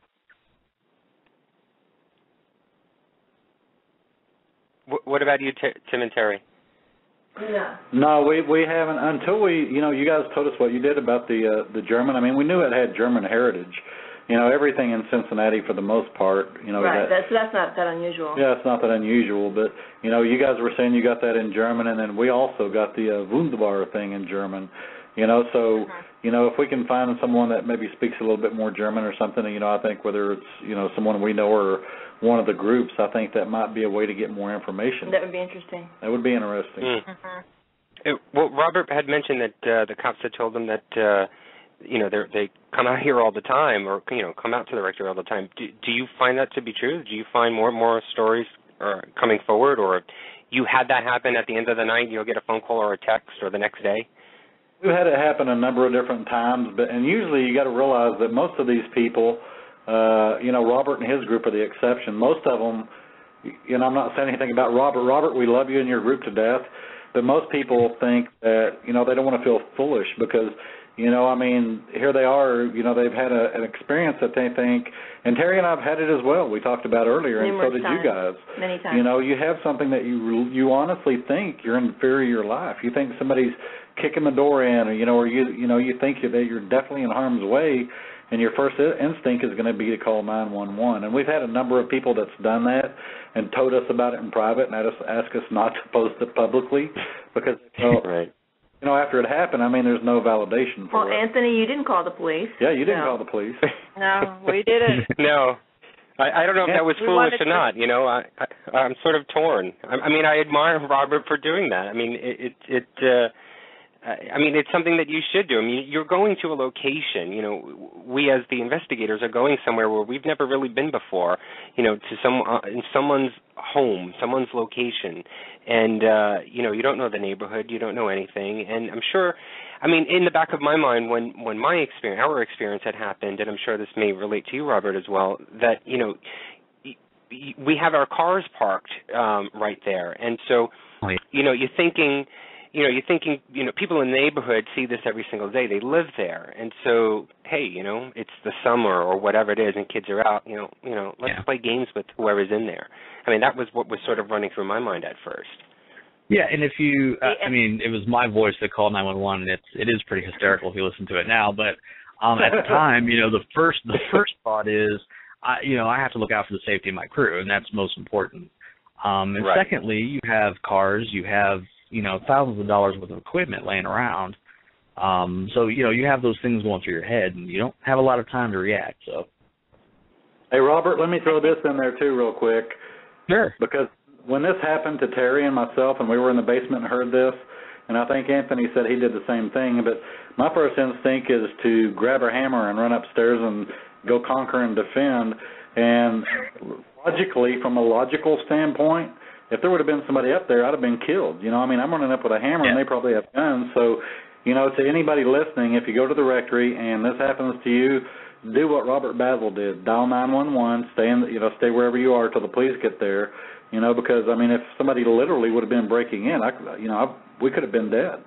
So Robert did the right thing doing what he did, and he does have to watch out for the safety and well-being of his crew. But you know, on the other hand, I know from firsthand you do feel a little bit bizarre, you know, because what you're thinking in reality is something happening is just it's not, you know. I'd like to know causing that. Well, I do think I'm the crazy one here, because when it did happen, my first thought was, hey, I want to get upstairs and see what it is. There was no thought of somebody outside, and I know, Anthony, you mentioned, the cars, but my first instinct was, okay, this is something happening up there. I want to go up there. I want to see. I want to know what it is. Well, like poltergeist activity or something on tape. Yeah. Well, if we had not heard the gunshot, that would have probably been our first thing. Right. No, but gunshots are Robert, kind of I commend you for thinking of your team. I mean, that's awesome. That is awesome. Oh, by the way, Tim and Terrie, I don't know if you guys got the message. I had a theory about that night after I saw the Haunted Collector episode, which was, I think, a week after we were there. Now that we think about everything that happened, if there was dogfighting there and there was a bust, this could have been a residual, sound of an actual bust. Oh yeah, you're right. Those pops could have been tear gas being thrown in, that kind of sound, and then the amazing amount of stomping we heard above our heads would have been a lot of footsteps. Oh, that actually makes sense. It sounded like stomping. It was stomping. Yes. Oh yes. Let me guys ask y'all something. Have you ever? Because I haven't been able to find this online, to where a haunting will actually take place starting what seems to be outside and then carry in. It's either there or it's not there. Have you guys ever heard of anything like the haunting that's going on here? Well, most people assume that it has to do with the house, when it could, in fact, be the land before anything was even built there. Remember back in the Indian days, they didn't have, houses, so it could be attached to the land itself and have nothing to do with the house in some cases. Exactly. Or a combination of both, right? Yeah, exactly.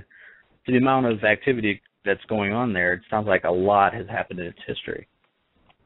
Yeah, no, we know, like I said, we have proof of some stuff that was going on now that was just, not good. But there's no telling, what happened there that we're just not aware of. For example, and actually Jay Hoffman is the one that found this, him and his wife Ashley, but they actually found out that this was a convalescent home from 95, for a few years. A few years it was. So, we don't know, how many senior citizens, live there and actually probably passed away there as well.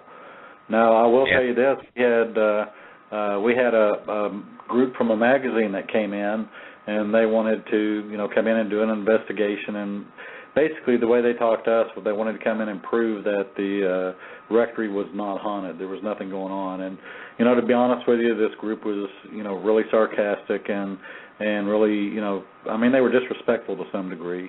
I won't mention any names, but so what happened is they come in, we let them do the investigation, and they basically have the attitude that, the rectory is not haunted, there's nothing going on. And so the next day, the editor of this magazine literally calls Terrie, just frantic and excited, saying that they've gotten some of the best evidence they've ever received in since she's been doing this. And what they took in I can't ever remember what it's called. It's either a full spectrum or a high spectrum or something camera. And full spectrum. Actually, in the creepy room above the suitcase, they were snapping some pictures. Now, from what they said, there was only one person in the creepy room taking these pictures, and they took one of the suitcase area, and you can plainly see, and this is something else we wonder if maybe not, that's not Rose, but you can plainly see an elderly woman and, really thin, really frail, wearing a house dress. Wearing a house dress, and you know, to us it looks like she has a huge afro. You know, so we're thinking probably African American, but I mean really skinny and really frail, and you can literally see her bending down like she's trying to, you know, either pick up the suitcase or do something with it. I don't know if you guys have seen those photos, but and then another one was the you know, it looked like a priest arm coming out of the wall. You know, and so you know what I was getting at on this, you know, these people came in with the attitude that, you know, this place is not haunted, and I mean, just almost showing disrespect, not only to us, but, you know, to the rectory, I'm assuming as well, and they left with some of the best evidence they've said that they've ever gotten from the place. And then the irony is that people didn't believe them. Yeah, they posted their findings on Facebook, and, you know, after it came out in the magazine, and people were like, oh, you made that up, and this kind of stuff, and they're like, wait, we're the people that prove people, you know, are frauds and that it's haunted or it's not haunted. We don't make stuff up, you know. So we thought it was kind of ironic, the attitude they came into us with, and they have to defend themselves. You know, I can tell you, Tim, one thing that I'm very glad that you're mentioning about the respect, one of my theories is that if there is spirits that are there, I mean, think about it. Basically, we're the intruders when we're going into a location. This activity, it could possibly be the spirits being, you know, angry that people are coming in and groups are coming in, and we're an intrusion. Well, we were wondering. One of my theories. Right. We were actually wondering if we might have stirred something up by just doing the renovations themselves. Is that even possible? Oh, yeah. It definitely is. I mean, there's a lot of stories out there that usually that's when the activity starts to happen because you're disrupting the quote unquote livable space of the spirit. You know, they've been so attached to it, and that's why they're there. You know, they don't want to see anything change, and once you start to do it, that's when they start to show their emotions. Mm-hmm. Now, something about Terrie and I, like I said, anytime that we go in the place, and you know, I mean, that's something that we really do. We really respect the rectory, and it seems to some degree to whatever is there. It has a personal attachment to both of us, you know, and I'm not going to go into detail a lot of that on the radio, but, you know, whatever's there, you know, I mean, we show nothing but respect when we go in this place. Now, like I said, you know, some days you can go in there and it's really bizarre. It seems like grandmother's house, you know. It seems like you can go in and the place just feels like almost homely. And the next time, you know, you walk in and it's, you know, I mean, there's been times that we've literally walked in the door, been in there 3 minutes and turned around and walked back out because you can just tell the difference in the way that the place feels. But, you know, back to what, you know, what she was saying, we do nothing but show respect because Terrie and I do know that, you know, there's no telling how old these spirits or whatever it is that are there, you know, how long they've been there. So in reality, this is their home, this is their domain, and we're trespassing. We look at it like we're like the caretaker. Well, we are the caretakers there. So it's really important that the people come in and we show respect. Has anyone ever come into the location, or have you ever spoken to anybody that's been able to sort of define how many entities or how many spirits are actually there? You know, either animal or human. We've, no, not necessarily. Now, Terrie and I have, you know, we've gone over on the recorder and we've tried to ask that very question. And, you know, the number, we've got numbers from 10 to, you know, 10 to 18, I think. But usually it's geared around 10. Yeah, I think we got one response that said 8, another one said 5, and we've gotten several EVPs with dogs whimpering. Oh yeah, we've gotten a lot of EVPs with the dogs, and that's, you know, to me that's just really sad. But you know, to some degree, I think, you know, I don't want to speak for Terrie, but you know, I can't remember the name of it, but the movie with Nicole Kidman, you know, I kind of look at it like that too. You know, maybe these people can see us the way that we can see them. There's just no, you know, there's just a brick wall up for communication, and we're just getting bits and pieces. You know, I don't know how it all works, but that's kind of the way I perceive it in my head. Now, also, there's, you know, besides the dog fighting and the religious aspect and history of the rectory, I believe the rectory was also a school for children. I believe it was up in the attic. Is that correct? Yes. Yeah, it was. They built the one of the newer schools in 1907, and then previously to that, because the rectory was built in the late 1800s, so the attic in the rectory was used for a school for the neighborhood prior to the school being built in 1907.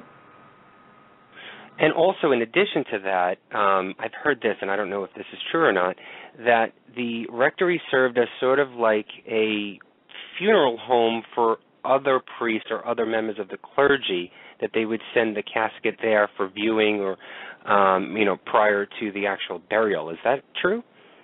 Yeah, no, from what we've been told from a lot of different people in the neighborhood, now something I do want to clarify as well, Terry and I both.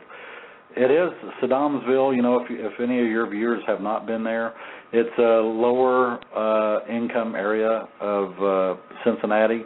And, Terry and I have never had any issues there at all. You've got people there. Everyone's always been very nice to us. They've been very nice, very friendly. You do have some bad elements there, just like you do everywhere else. But, for the most part, you have a lot of people that's lived there for 20, 30, 50, 60 years. Most people are just happy that we're trying to restore the building. They are. We've had so many comments from people that have been in the neighborhood for quite a while, and that's something that they come down and they've actually told us that they're glad that we're doing what we're doing there. So, but back to your question about the priest and the rectory, and the priest, David and Teresa actually brought the priest in for us.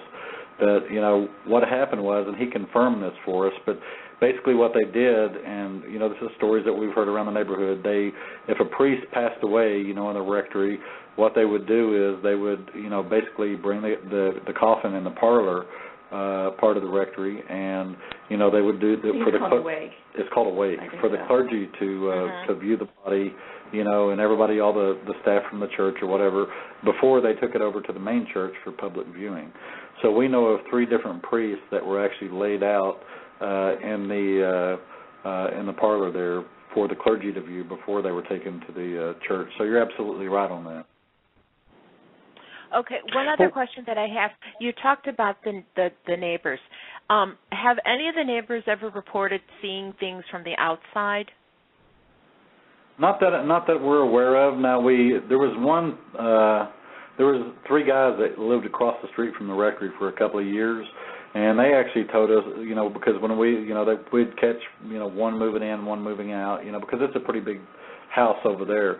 And we've talked to them a couple of different times, and they've actually said that, there's so many times that they thought they looked over at the rectory and seen somebody standing in the window or something. Standing in the window, or they would see a blind move, or, that they would actually see shadows in the window. And, there's a few times they would come over and say, we seen you guys here the other night, but your car wasn't here, and we're like, we weren't here, So they have, there's been a number of different things that have been seen there, I'm sure, but, the people directly across the street are the ones that's told us about what they've seen.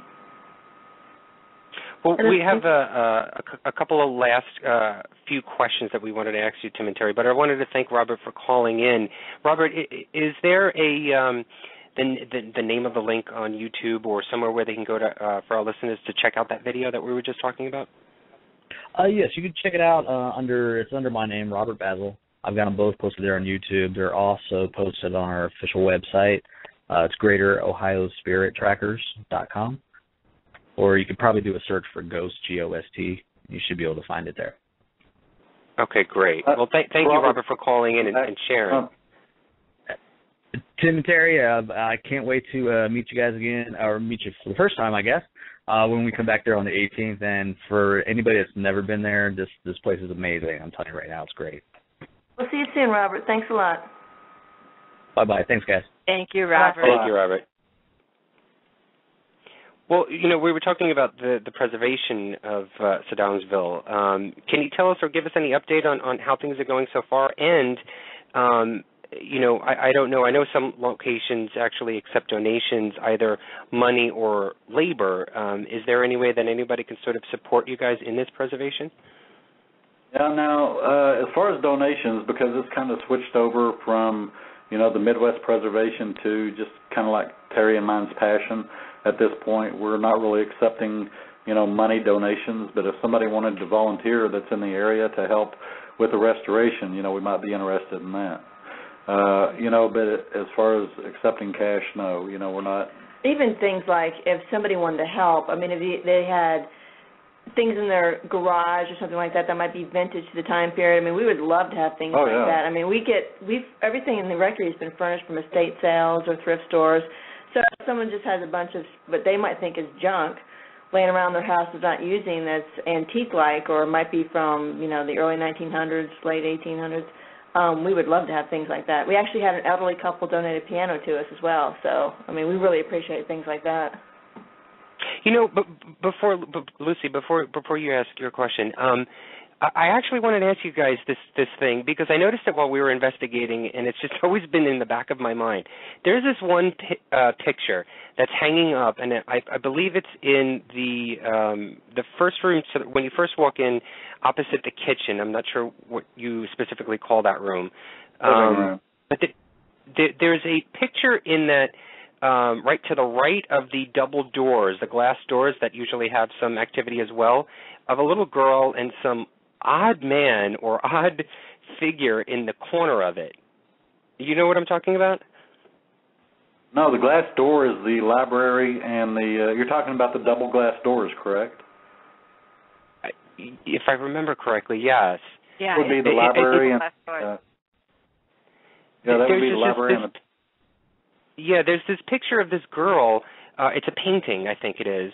And there's a figure of a face in the corner of it, sort of evilish looking. I always just wondered what that picture was about. I'm not sure which. I can't actually know what picture you're talking about. You're talking about in the library? You know what? I can't remember. I see the picture in my vision right now, but I can't remember which room it was in. Is it above a fireplace mantel? No, it's actually next to the door, next to a doorway, and I'm not sure if it is the glass doors or not. Sure. That's the left of me. Can't remember which picture you're talking about. We're going to take a look at that. No. Yeah, because I've never noticed. We have pictures of little girls, but I've never noticed one with a male in it. I actually took a picture of it, so maybe I'll forward it to you guys. Yeah, no, if you would, please do, because you're freaking me out a little bit here. Yeah, he can do that. Well, you know what, Tim, Terrie, can you tell our listeners where they can go to learn more about Sedamsville Rectory, and also if they want to schedule a date to go and investigate this amazing place? Okay, you can go to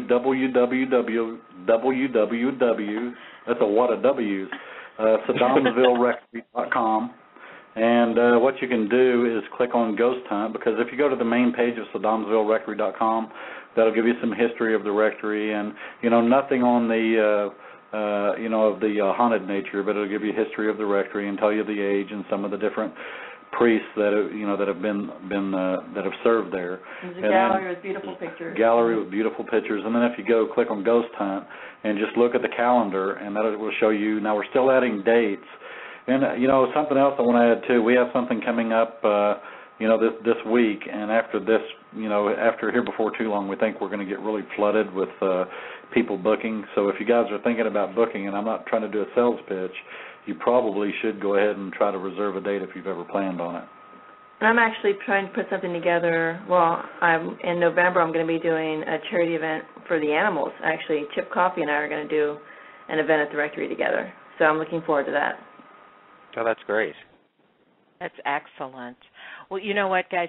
It has been a real pleasure speaking with you both tonight, and I know our listeners have enjoyed it. Thank you, Tim. Thank you, Terrie, for coming on and sharing your history, your amazing experience, and most of all, your beautiful and haunted location, Sedamsville Rectory. We do hope that you come back on and share more stories. Thank you, and we hope you have a great weekend. Oh, thank you. Thanks for asking us. You too. Goodbye, guys. Have a good night. Good night. Thank you, Tim and Terrie. Have a good weekend. Bye-bye. Okay, bye-bye. It's been a pleasure. Bye-bye. That was great. There you have it. That was awesome. Tim and Terrie are awesome. Sedamsville Rectory is a great place. We always say this all the time. If you haven't gone, you should go. But this really is. And like I was saying earlier in the top of the show, there's some very infamous locations around the world and around the country, and then there's some that are just only known to a lot of the locals within the town. And somehow this place, this location, has just grown immensely. When we went in October, I really hadn't been able to hear of Sedamsville Rectory, only through actually a member of Dark Forest Paranormal. And so it really, again, like I was saying before, I really had not known anything about it, was going into it unexpected of what could be or what we could experience, but what happened just blew me away completely. And this is going on the top of my list, along with a couple of other ones. So that's my opinion. No, I mean, seriously, it's really amazing that this place is not more well known than it is. And then when we first talked about this, I think what sold me was seeing the video of the rocking chair. That was the first thing that I saw, and after I saw that, Right. It was like, we've got to go there. We've got to go there. So, I mean, if you do have the opportunity to get there, it's in Cincinnati, Ohio. It's right across the river from another well-known haunted location. You really have to go there. You really have to experience this. All right, Lucy, and we're going to post some info on our Facebook page, just more info about Sedamsville Rectory either later tonight or tomorrow. And if you're listening to this on archive, just check us out on our Facebook page, Paranormal Review Radio. We'll have some links up there. We'll have it for the Dark Forest Paranormal event that's going to be coming up in October. And I think we're going to actually try and put some of the EVPs that we had on here, and the one that hopefully I'm able to capture that we didn't get to listen to tonight, I'll actually try and get it onto our Facebook page. So, Lucy, why don't you get on to our favorite part of the night? Okay, and as we said, this is our favorite part of the night. We are going to talk about the Paranormal Review Radio Fan of the Week. And this week, our fan is very special to us. It's Cindy Jensen. Cindy is a listener. She posts. She was very instrumental in having a bunch of her friends listen to the show last week. She let us know that it started a great discussion, and that's what we love to do. And just let me give you a little bit about Cindy. Cindy likes AC/DC. She likes Led Zeppelin. She likes the Dead Files. She's a big Star Trek fan. She loves to discuss UFOs with her friends. And, of course, she likes Paranormal Review Radio. So congratulations, Cindy. Thank you for being a fan. Congrats, Cindy. Okay, well, there you have it. Talking about this haunted location made us hungry for more. How about you? And since the Olympics have been going on, there's been a lot of interest in London and the UK. So we're going to bring you a taste of the UK right here next Friday night. We are going to be talking to a member of the investigative group Haunted Evenings. They have investigated some of the most haunted locations in the UK. They've investigated castles, mansions, pubs, hotels, and many more places with fantastic results. We're going to be talking to Tony Jones from the group, who has captured some of the most amazing EVPs. He will be sharing some of those EVPs with us, along with tales of spirits from across the pond. You won't want to miss this show. So before we go, thank you to Tim Brazeal and Terrie Scott for joining us tonight. Thank you, Ed Shanahan. Thank you, Robert.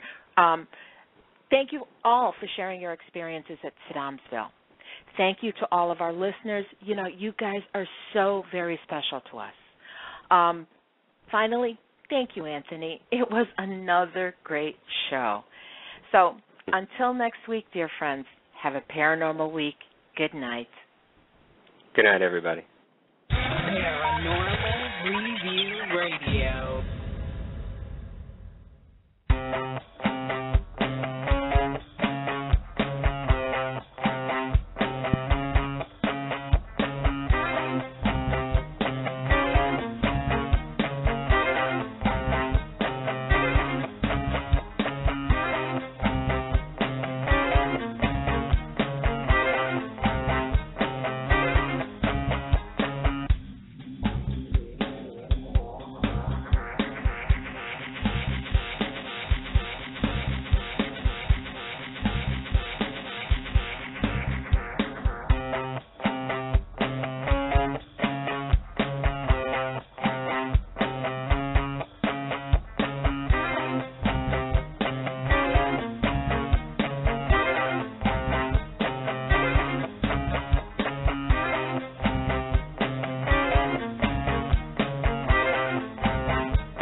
Paranormal Review.